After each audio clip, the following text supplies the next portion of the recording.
श्रीवास्तव शुरुआत कर रहे हैं बड़ी खबर के साथ। 11 दिसंबर को विधायक दल की बैठक होनी है और विधायक दल की बैठक शाम 4 बजे से शुरू हो जाएगी।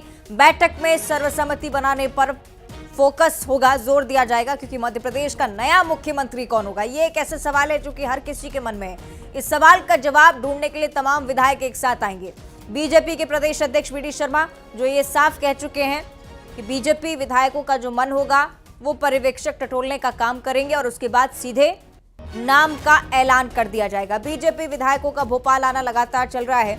कुछ ऐसे जो बड़े नेता के समर्थन में ये समझने की कोशिश कर रहे हैं कि हवा आखिर किस तरफ चल रही है। तो वी डी शर्मा भी बीजेपी ऑफिस में मौजूद हैं, उनसे भी मिलने के लिए तमाम कार्यकर्ता पहुंचे। फिलहाल जानकारी ये कि पर्यवेक्षकों की मौजूदगी में बीजेपी विधायक दल की बैठक जल्द ही होगी और उसके बाद जानकारी स्पष्ट हो पाएगी कि कौन आखिर मुखिया होगा। 11 दिसंबर का दिन है जब बताया जा रहा है कि विधायक दल की बैठक होनी है। विधायक दल की बैठक शाम 4 बजे से शुरू हो जाएगी। सर्वसम्मति बनाने पर फोकस होगा। एक ऐसा चेहरा चुना जाएगा जिसे लेकर हर कोई खुश हो, किसी में कोई नाराजगी न रहे, क्योंकि डैमेज कंट्रोल का जिम्मा भी पर्यवेक्षकों के कंधे पर होता है। बीजेपी के प्रदेश अध्यक्ष वी डी शर्मा ऑफिस जैसे ही पहुंचे, तमाम कार्यकर्ता उनसे मिलने के लिए पहुंच गए।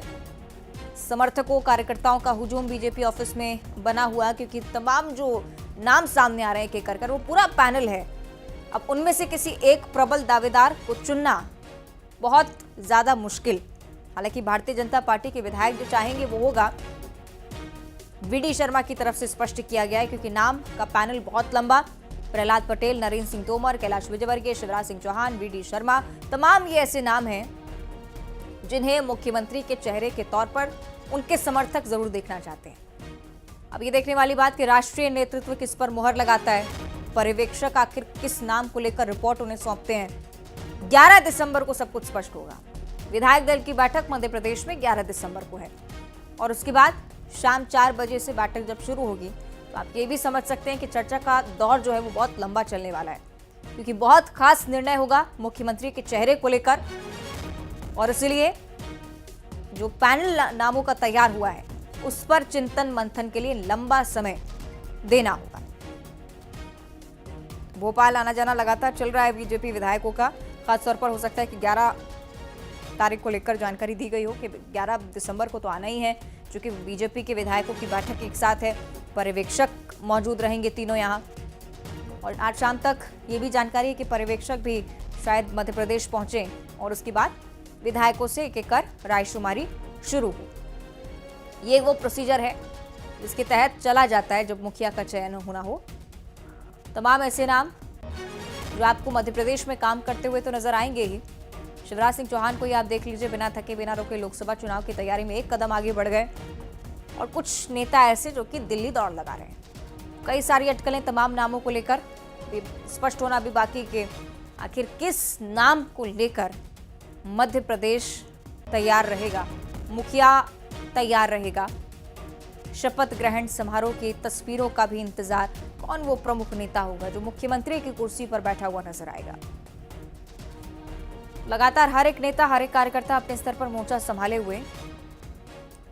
खुशी तो है ही जीत की, लेकिन साथ ही सुगबुगाहट इस सीएम फेस को लेकर। हर कोई चाहता है कि उनका नेता मुख्यमंत्री बने। अलग अलग संभागों से तमाम नाम निकलकर सामने आते हैं। कुछ ग्वालियर संभाग के लोग जो ये चाहते हैं कि ज्योतिरादित्य सिंधिया बन जाएं। कैलाश विजयवर्गीय को लेकर भी आवाज उठी, प्रहलाद पटेल को लेकर नरसिंहपुर के तमाम लोग सामने आए। कई ऐसे नाम हैं जिन्हें लेकर बीजेपी को चयन करना होगा। एक मुश्किल डिसीजन, क्योंकि हर दावेदार अपने आप में बहुत प्रबल और हर कोई यही कह रहा है कि हम बीजेपी की तरफ से मुखिया की लिस्ट में शामिल नहीं है। कुल मिलाकर कोई भी नेता सामने आकर कुछ भी कहने से बचता हुआ है। सीधे आपको लिए चलेंगे शैलेंद्र चौहान के पास। शैलेंद्र, पहले 10 दिसंबर को लेकर शायद सूचना थी और अब 11 दिसंबर को कहा जा रहा है कि शाम 4 बजे बैठक है पर्यवेक्षकों की। शैलेंद्र, कल ही तय हो चुका था कि 11 दिसंबर को होगी और उसी हिसाब से तैयारियां हैं। जो हरियाणा के जो सीएम है खट्टर, वो भी परसों आएंगे यहाँ पर। उसके बाद शाम को 4 बजे बैठक होगी जिसमें सारी चर्चा होगी। सारे विधायकों को बुलाया गया है। आज भोपाल प्रदेश कार्यालय में लगातार यहाँ पर सभी विधायक लगातार आ रहे हैं और सभी यहाँ पर मिल रहे हैं, सभी चर्चा कर रहे हैं। यहाँ प्रदेश अध्यक्ष वी डी शर्मा मौजूद है, उनके साथ मुलाकातों का सिलसिला चल रहा है। सभी विधायकों को कहा गया है है कि जो 11 दिसंबर को वो सुबह से यहाँ भोपाल में हो और सुबह से ही सब यहाँ पर मुलाकात के लिए लगातार आते हुए दिखाई दे रहे हैं। तो ज़्यादातर विधायक जो दूरी के हैं, लंबी दूरी के, उन्हें भी कहा गया है कि अब वो यहीं पर रुक जाएं, क्योंकि विधायकों से सबसे जो पर्यवेक्षक आ रहे हैं वो चर्चा करेंगे, बैठक करेंगे और उसके बाद यहाँ पर जो सीएम पद का चेहरा है वो चुना जाएगा। तो उस दिन लगभग ऐसा माना जा रहा है कि शाम 4 बजे बैठक होगी और उसके बाद 2 घंटे के बाद लगभग ये सारी स्थिति साफ हो जाएगी कि मध्य प्रदेश में नया सीएम कौन होगा और सर्वसम्मति से एक नेता को चुना जाएगा, सबके बीच सहमति बनाई जाएगी। ये सारी कवायद अब 11 दिसंबर को शाम 4 बजे होगी। चलिए, यानी कि हलचल लगातार राजधानी में भी बढ़ती है। बहुत शुक्रिया आपका फिलहाल शैलेंद्र, लेकिन आप बने रहेगा हमारे साथ, अगले खबर पर भी आप चर्चा करेंगे। तो एक तरफ आप देख रहे हैं मध्य प्रदेश बीजेपी जो कि मुखिया तलाश रही है और दूसरी तरफ नेता प्रतिपक्ष को लेकर यहां कांग्रेस में भी हलचल तेज होती है। मध्य प्रदेश में हालांकि प्रदेश अध्यक्ष कमलनाथ ही रहेंगे, ये स्पष्ट हो चुका है। कमलनाथ के नेतृत्व में ही लोकसभा चुनाव लड़ा जाएगा। कल जो बैठक हुई थी उसमें प्रदेश अध्यक्ष बदलने को लेकर बात नहीं हुई है। बड़ी बात यह है कि नेता प्रतिपक्ष कौन होगा। गोविंद सिंह चले आ रहे थे, नाम उनका प्रबलता से आगे भी रखा गया, लेकिन उनका जो प्रदर्शन रहा इस बार चुनाव में उसे देखते हुए कहीं ना कहीं नेता प्रतिपक्ष बदलने को लेकर खबरें हैं। विधायक दल का नेता चुनने के लिए दिल्ली से जल्द ही पर्यवेक्षक भी पहुंचेंगे कांग्रेस के। अब वो भी देखेंगे कि कांग्रेस के विधायक आखिर किसे चाहते हैं नेता प्रतिपक्ष बनाना। प्रदेश के नेताओं ने आला कमान को जल्द ही बोला है कि फौरन पर्यवेक्षक भेजें और उसके बाद विधायकों से रायशुमारी की जाए। ये देखा जाए कि कैसे और किस रणनीति के साथ आगे बढ़ना है, नेता प्रतिपक्ष कौन होगा। साथ ही साथ हार की समीक्षा भी हुई। बैठक में तमाम बड़े नेता जुड़े रहे, सब अपने अपने कारण के साथ आगे थे। कुछ कह रहे थे कि टिकट वितरण में गड़बड़ी हो गई इसलिए हार गए, कुछ कह रहा था कि संगठन कमजोर हो गया उसके चलते हार मिली है। तो तमाम ऐसे कारण स्पष्ट किए गए।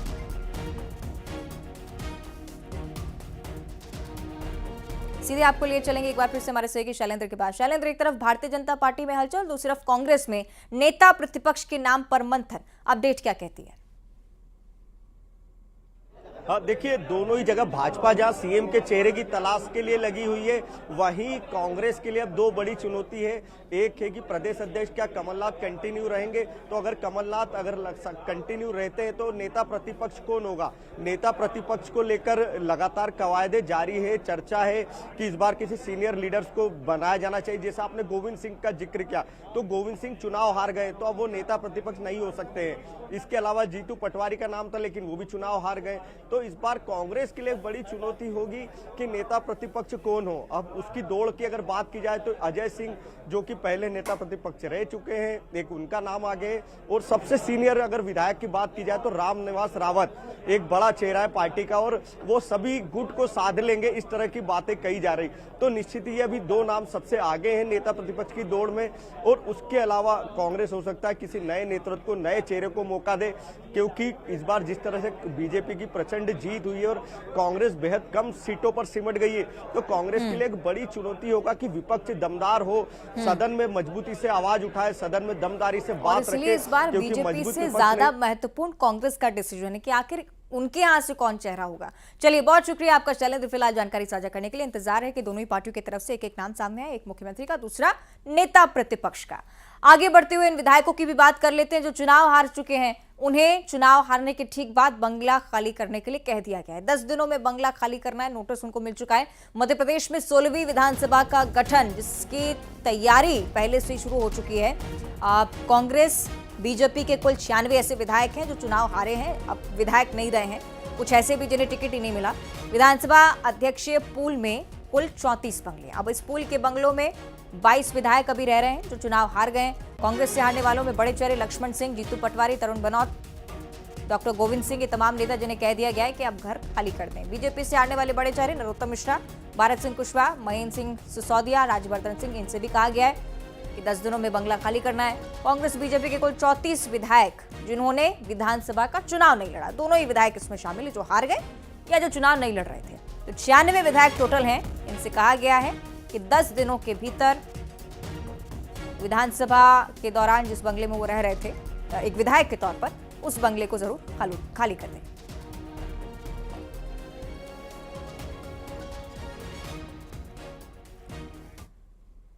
और अब जिक्र करेंगे सीहोर का, जहां लाडली बहना योजना की लाभार्थी एक मुस्लिम महिला को बीजेपी को वोट देना भारी पड़ गया। आरोप यह है कि उसके साथ देवर ने बीजेपी को वोट देने के चलते मारपीट की। मामला अहमदपुर के बरखेड़ा हसन का। महिला ने अहमदपुर थाने में शिकायत करवाई। जब कार्रवाई नहीं हुई तो बुजुर्ग पिता के साथ कलेक्टर जा पहुंची। कलेक्टर ने सुनवाई की, उसके बाद संज्ञान लिया।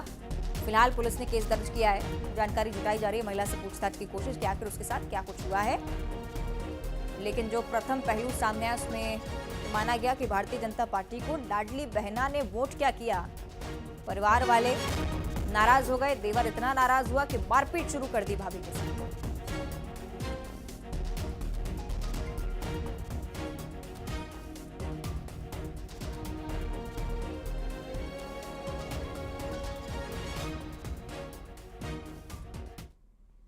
आगे खबर ग्वालियर से, जहां महिला की हत्या कर लाश जलाई गई है। पहचान छिपाने की कोशिश और इसीलिए शव को जला दिया आरोपियों ने। आपको बताएं कि लाश के पास बीड़ी मिली है, माचिस मिली है, शराब की खाली बोतलें भी पाई गई हैं। पुलिस और फॉरेंसिक की टीम मौके पर पहुंची है, जानकारी जुटा रही है। कलेक्ट्रेट रोड के मेट्रो टावर के पास की पूरी घटना। विश्वविद्यालय थाना पुलिस मामले की जांच में जुटी हुई है। आखिर माजरा क्या था, ये पता लगाने का प्रयास कर रही है पुलिस। दुष्कर्म को लेकर भी संदेह है, हालांकि पुलिस की तरफ से भी पुष्टि किया जाना बाकी। पहचान छुपाने के लिए महिला को जला दिया गया, शव को जला दिया गया और अब जानकारी जुटाई जा रही है। अब ये पूछताछ की कोशिश चल रही है, कहीं ना कहीं पहचान की सबसे पहली कोशिश कि आखिर महिला कहाँ की है, कहाँ रह रही थी, किन परिस्थितियों में किस वारदात को आरोपियों ने अंजाम दिया है।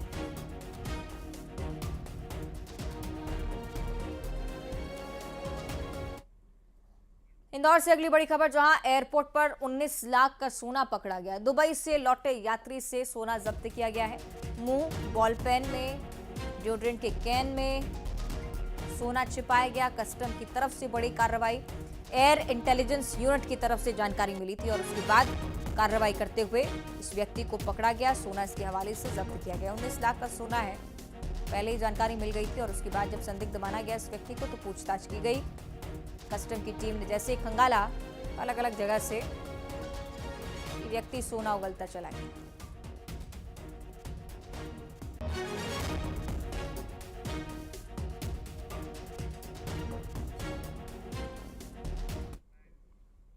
और अब खबर उज्जैन से आपको बताएंगे, जहां क्रिकेट बैट से 2 छात्रों की पिटाई की है। किसी और ने नहीं बल्कि प्रिंसिपल ने की है।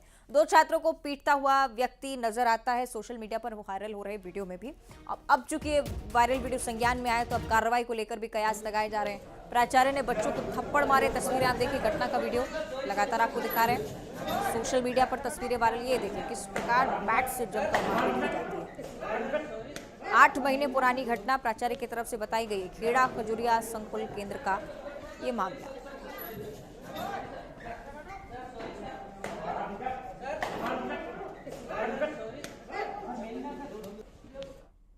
अगली खबर राजधानी भोपाल से, जहां फारूक राइन पर एनएसए की कार्रवाई हुई है। बीजेपी कार्यकर्ता का हाथ काटने का आरोप है इस व्यक्ति पर। बीजेपी कार्यकर्ता देवेंद्र ठाकुर का हाथ काटा। हबीबगंज पुलिस ने फौरन संज्ञान लिया, आरोपी को गिरफ्तार किया और अब कलेक्टर का आदेश आ चुका है। ये तस्वीरें आदेश की हम आपको दिखा रहे हैं, जिसमें एनएसए की कार्रवाई किए जाने का जिक्र कलेक्टर ने किया है। देवेंद्र ठाकुर, जिनका हाथ काटा गया था, आरोपी के खिलाफ अब एनएसए के तहत कार्रवाई।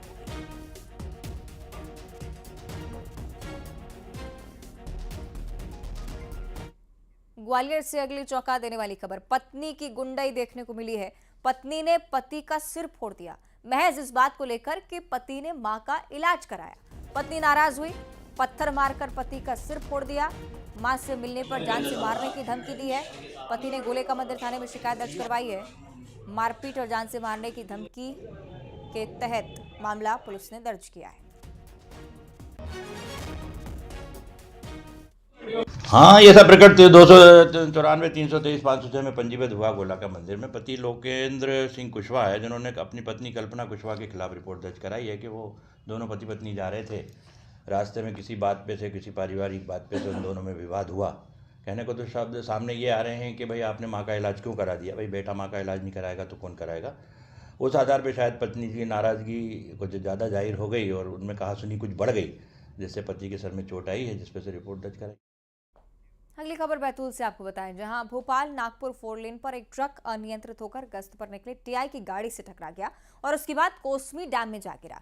लोगों ने मदद की और उसके बाद ट्रक ड्राइवर को डैम से बाहर निकाला गया। टीआई समेत स्टाफ को भी मामूली चोटें आई हैं। पुलिस ने ट्रक ड्राइवर और घायल पुलिसकर्मियों को इलाज के लिए फौरन अस्पताल भेजा और इस दौरान ये पता चला कि ट्रक चालक नशे की हालत में ट्रक ड्राइव कर रहा था। सीधे भोपाल आपको लिए चलेंगे। वीडी शर्मा क्या कुछ कह रहे हैं, ये सुनेंगे। देश के अंदर एक ऐसे घटनाक्रम पर मैं आपसे आज चर्चा कर रहा हूं कि कांग्रेस के राज्यसभा के सांसद धीरज साहू के ऊपर उनके ठिकानों पर जब छापे पड़े हैं तो किस प्रकार से 210 करोड़ से ऊपर कैश जो पकड़ा गया और लगातार अभी ठिकानों पर जांच जारी है और लगातार कैश भी पकड़ा जा रहा है। वो कहां तक पहुंचेगा अभी उसका बताना बहुत संभव नहीं होगा, लेकिन आज इस देश के अंदर ये कहा जाता है कि कांग्रेस किसी बात की गारंटी है तो वो भ्रष्टाचार की गारंटी है। कांग्रेस का हाथ भ्रष्टाचारियों के साथ आज देश के अंदर पूरा देश पूछना चाहता है कि झारखंड के सांसद, कांग्रेस के सांसद धीरज साहू से जुड़े व्यापारिक समूह के ठिकानों पर झारखंड, उड़ीसा, पश्चिम बंगाल में 6 दिसंबर बुधवार से जारी आयकर विभाग की छापेमारी में अब तक 210 करोड़ रुपए अधिक का कैश बरामद हो चुका है और अभी बरामद रुपयों की गिनती चल रही है। वोटों की काउंटिंग तो समाप्त हो गई, लेकिन नोटों की काउंटिंग समाप्त नहीं हो रही है, मशीनें टूट गई। मैं मीडिया में पढ़ रहा था, आपने किसी ने लिखा है कि 2 मशीनें जल गई, तो फिर कहीं से बाहर से मंगाई गई है। ये कांग्रेस है इस देश के अंदर। जो प्रधानमंत्री जी कहते हैं कि कांग्रेस किसी बात की गारंटी है तो भ्रष्टाचार की गारंटी है।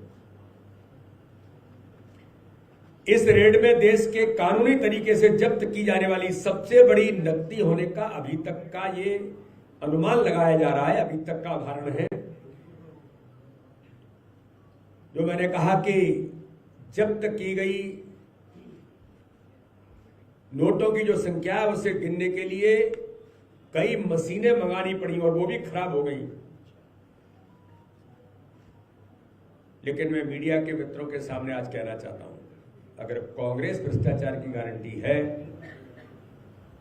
तो मोदी की गारंटी है कि भ्रष्टाचारी नहीं बचेंगे।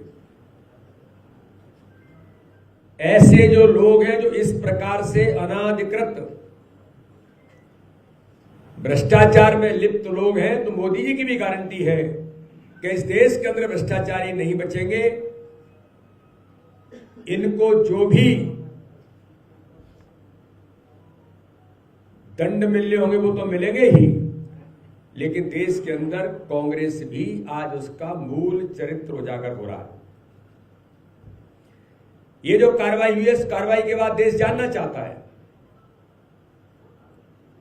कि क्या कारण रहा कि चतरा से, झारखंड में जो चतरा क्षेत्र है, 2 बार लोकसभा का चुनाव हार चुके धीरज साहू को कांग्रेस ने तीसरी बार में राज्यसभा का सांसद बनाया।